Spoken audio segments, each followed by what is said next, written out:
Nah, terkait dengan kondisi gangguan tiroid, mungkin kita sebagai seorang apoteker juga membutuhkan hasil objektif dari pasien yang menggunakan obat-obat untuk gangguan tiroid. Dalam hal ini tentunya tujuan kita berbeda dengan dokter. Kalau dokter membutuhkan data-data objektif klinis seperti ini adalah untuk menilai terkait dengan problem medisnya. Tetapi kita sebagai seorang apoteker juga membutuhkan untuk melakukan pemantauan terhadap parameter klinis, terutama pada penyandang gangguan kronis seperti gangguan tiroid ini, dan memahami arti dari nilai-nilai yang diperlukan. Tadi Dr. Hendra sudah menyampaikan dengan amat sangat jelas ya terkait dengan nilai-nilai dari hormon faal tiroid yang ditunjukkan dari pengukuran-pengukuran tiroid stimulating hormone ataupun free T3 dan free T4 ya. Ada juga kondisi seperti yang dialami oleh pasien tadi, ternyata setelah ke dokter dinyatakan kondisinya adalah hipotiroid subklinis ya. Fokus kita adalah pada pengobatan jangka panjang, di mana pengobatan jangka panjang ini seringkali punya masalah di tengah perjalanannya, ya, dan pasien itu punya segudang cerita yang mungkin perlu kita cermati ketika kita melakukan penilaian terhadap cerita yang disampaikan oleh pasien. Jadi mengapa diperlukan kepatuhan di dalam pengobatan yang sifatnya adalah jangka panjang, khususnya adalah penyandang gangguan tiroid. Ya, tadi sudah dijelaskan oleh Dr. Hendra, saya hanya menggarisbawahi mengapa kepatuhan ini penting dan ini menjadi sinyal atau alarm yang penting bagi apoteker untuk bisa menilai bagaimana pasien ini menggunakan obatnya. Mengapa demikian? Karena menggunakan obat jangka panjang, khususnya adalah obat untuk gangguan tiroid, adalah kuncinya mempertahankan kondisi dan mencapai eutiroid. Nah, untuk hal itu tentunya apoteker perlu bertanggung jawab ya terhadap terapi obat yang diberikan dan mengapa kepatuhan itu penting. Karena hormon tiroid ini sangat berperan di dalam proses metabolisme dan juga aktivitas fisiologis, sehingga kepatuhan dan penilaian terhadap goal terapinya, monitoring dan evaluasi yang dilakukan terhadap terapi obat itu menjadi sangat penting. Ya, sedikit juga bagi seorang apoteker perlu memahami bahwa hormon ini melibatkan berbagai mekanisme terkait dengan tinggi rendahnya kadar hormon tiroid ini di dalam darah, dan juga keseimbangan atau umpan balik dengan hormon paratiroid juga yang perlu kita perhatikan, apalagi kalau pasien itu datang dengan kondisi yang sudah kompleks ya. Sehingga dengan mekanisme ini kita bisa mengenali obat-obat apa saja, gangguan-gangguan apa saja yang mungkin akan berhubungan dengan penata laksanaan terkait dengan kepatuhan pasien dalam menggunakan terapi obatnya.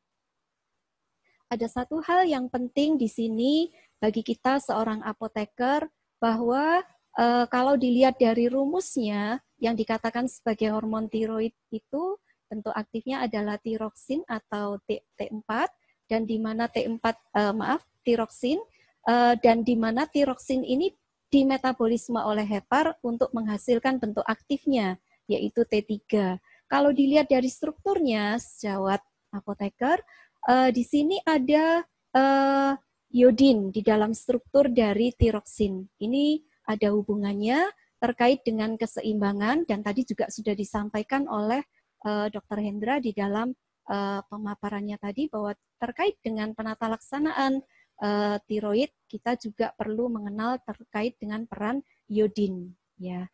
Nah, untuk pasien yang tadi yang bermaksud untuk memelihara kesehatannya dan aware terhadap gejalanya, dia memiliki kondisi seperti ini.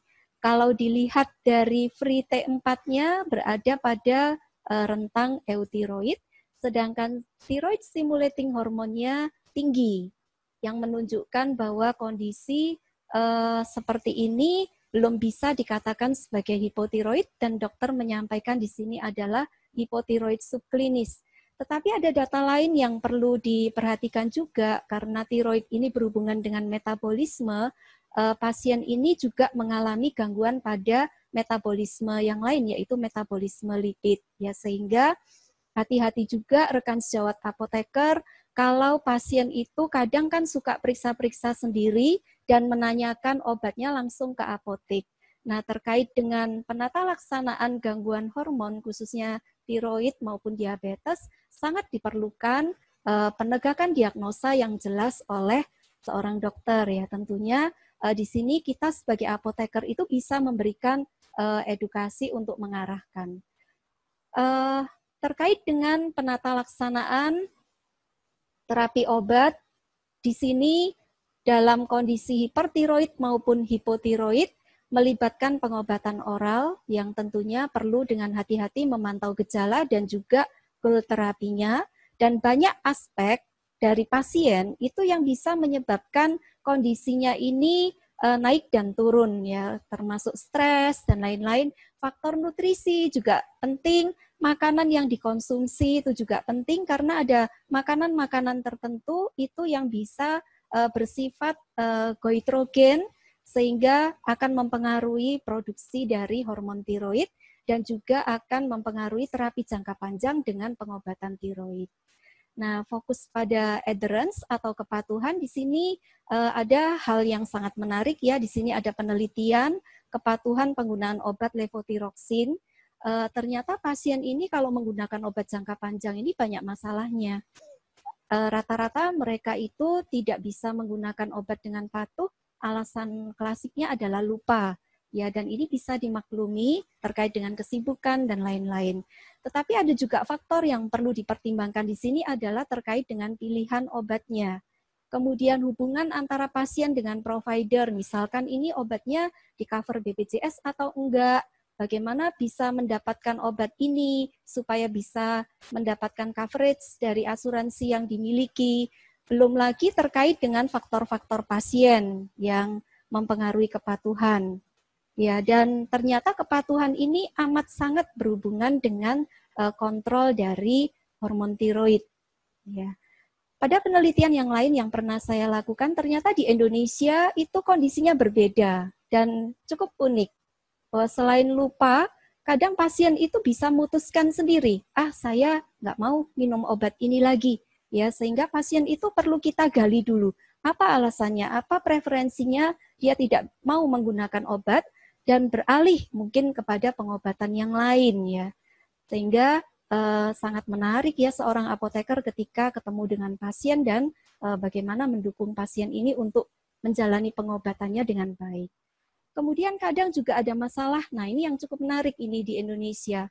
Ternyata obatnya tidak tersedia, entah karena manajemen pengadaan atau karena coverage dari asuransinya, ya seperti itu, sehingga terdorong kadang apoteker ketika ingin memenuhi kebutuhan dari pasien ini memberikan pilihan alternatif yang bahan aktifnya sama tetapi berbeda merek.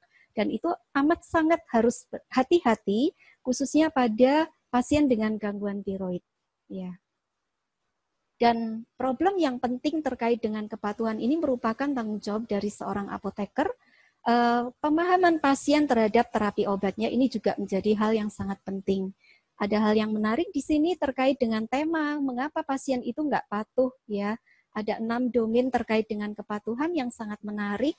Bahwa pasien itu kadang nggak paham dengan instruksinya, ya, dan pasien itu kadang mengikutinya seperti robot, padahal tidak demikian, khususnya kalau kondisi ini perlu adjustment dan perlu kontrol yang intens dengan dokter dan juga apoteker perlu menilai keberhasilan dari pengobatannya, sehingga pemahaman menjadi penting.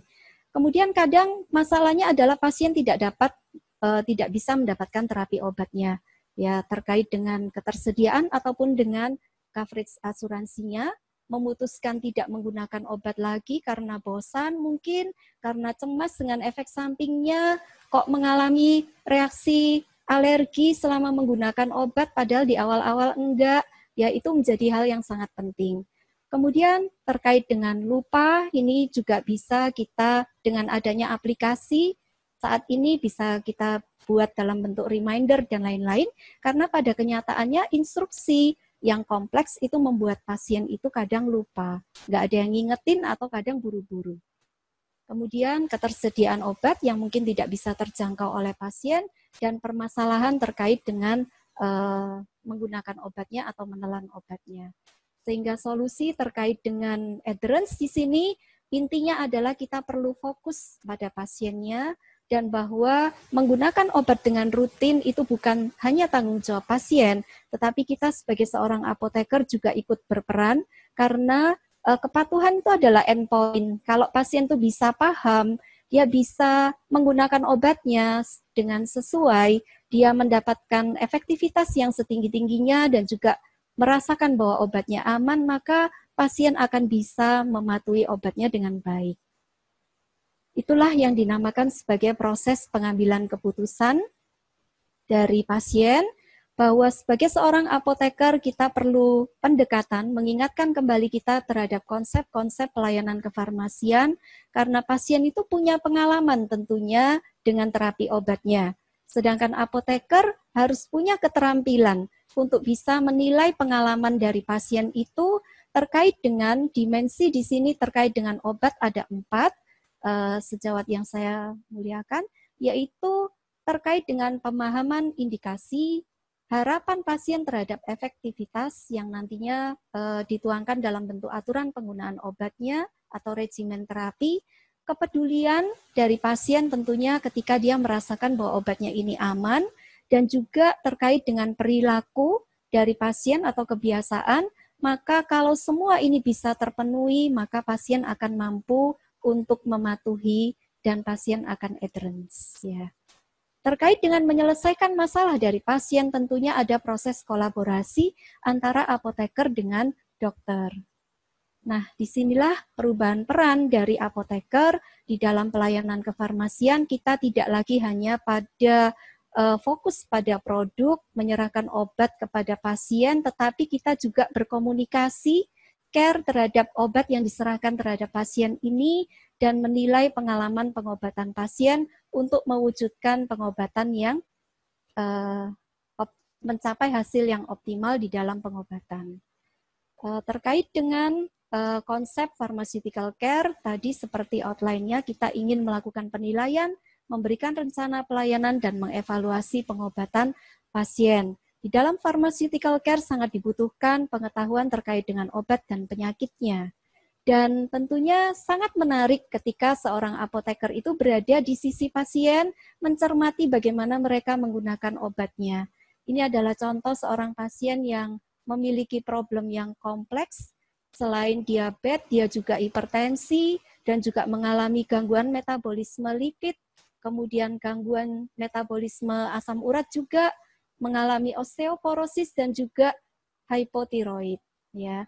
Nah, akhir-akhir ini menyampaikan bahwa berat badannya kok turun dan badannya terasa mudah berkeringat dan seterusnya. Nah, bagaimana kita sebagai seorang apoteker bisa memberikan pelayanan kefarmasian untuk pasien ini? Tentunya kalau terapi obatnya sudah kompleks seperti ini, bisa sangat dibutuhkan sekali untuk bisa berkolaborasi dengan selain dengan pasien juga dengan sejawat dokter. Ini contohnya bahwa ternyata di dalam pengelolaan jangka panjang pasien itu bisa mengalami euthyroid, kadang juga mengalami juga seperti pasien ini dia sudah menggunakan levothyroxine, produknya adalah Euthyrox 100 mikrogram, dan ternyata pada suatu episode jangka panjangnya di tengah-tengah, pasien ini juga mengalami gangguan pada keseimbangan tiroidnya, di mana thyroid stimulating hormonnya di sini lebih rendah daripada nilai rujukan yang menunjukkan bahwa pada saat itu sedang berada pada kondisi hyperthyroid. Nah, tentunya bagaimana kita bisa mengoptimalkan terapi obat ini, yang bisa kita lakukan sebagai seorang apoteker adalah berkolaborasi dengan sejawat dokter. Kita bisa menginisiasi untuk berelasi dengan sejawat dokter, yaitu dengan merujuk pasien ini ke dokter, ataupun kita bisa telepon dulu kepada dokternya apa yang bisa menguatkan supaya pasien ini paham dan mau untuk menjalani proses berikutnya yang ditetapkan oleh sejawat dokter. Nah, gangguan dari Maaf fungsi Ibu tiroid, Lisa, ya, waktunya tinggal 1 menit, ya, 10 menit, 10 detik. oke. Ya.